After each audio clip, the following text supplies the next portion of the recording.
Well, still ahead, they're a modern-day band of brothers defending their homes from the horrors of ISIS. If you're a butcher, baker, candlestick maker, soldier or not, you come here. Because if you don't, ISIS can be in your house. Chris Mitchell reports from the trenches of the war zone when we come back.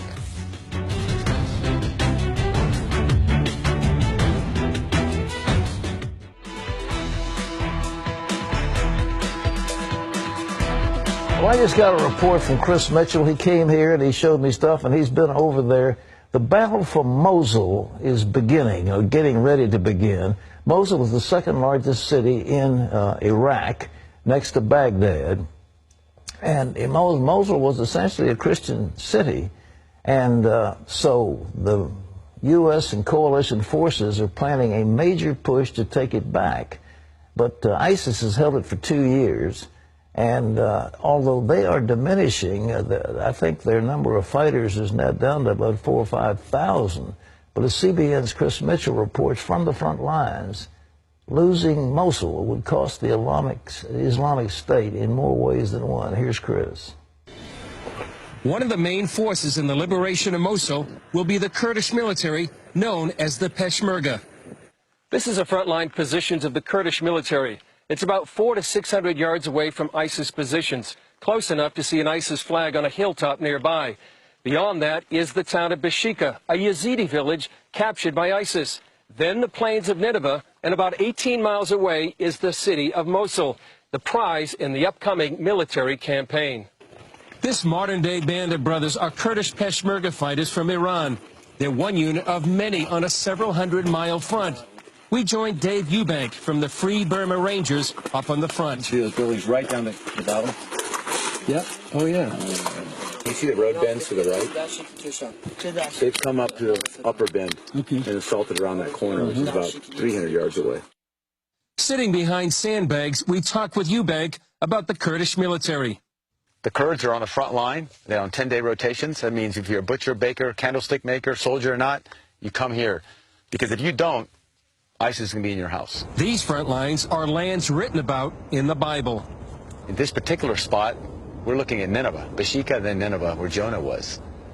And people don't change that much throughout history. We all need God. And in Jonah's time, the Ninevites were doing their own terrible things, but they repented. So that's my prayer for ISIS, for myself, and for ISIS to repent and follow God's way. Just a short drive away, Commanding Officer General Bahram told us what lies ahead for his troops. Our situation is very good because the Peshmerga are in a good position. And also the Kurdish people are helping us a lot. And the coalition forces are standing with us. He won't be alone. Military leaders from several European nations met with the general. This German commander told us how the Europeans established a center to train the Kurdish Peshmerga and prepare for the Mosul offensive. They need not only training, but a morale boost. Helping with that need is Sister Peshmerga, who comes to the front lines to encourage the troops. She also delivered a message to the world. I want to say, please, we need help. Bring the gun. We need the help. Bring the good things for the Peshmerga, because we fighting, Peshmerga fighting to all the world. Eubank says the battle is between freedom and tyranny. Down there is oppression, darkness, and death. Here is light, freedom, and movement. We all just came here. Nobody stopped us. We came all the way here. We can go back. You can do whatever you want tonight. You can leave the country if you want. You can stay. You can't do that there. You will dress this way. You will talk this way. You will pray this way. And you will stay until we tell you.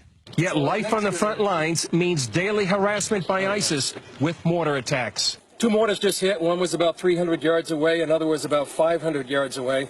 This is fired by ISIS at a village just over the ridge here. And this happened yesterday. A Peshmerga fighter was killed just in a position we were just a little while ago. So this is what happens most every day here in the front lines. It's an attack reminiscent of the trench warfare from World War I. This Kurdish commander showed us the number of mortars shot at his position. Eubank says the U.S. presence makes a difference. 3 very positive things the U.S. presence does here. One is we help stop ISIS and defeat them. Second we save lives. The third thing is our presence creates an environment and a possibility and the conditions for people to talk together that normally wouldn't. He also says prayer makes a difference. And my three prayers are ISIS will be stopped, Kurdistan will be free, and the hearts of all enemies would change to follow Jesus. Many of the Christians are praying too, like Milad. He fled his home 2 years ago when ISIS captured his village, just a few hundred yards away from the Kurdish front lines.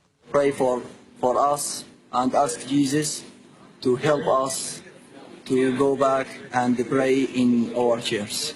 His prayer could be answered with the success of this key military campaign.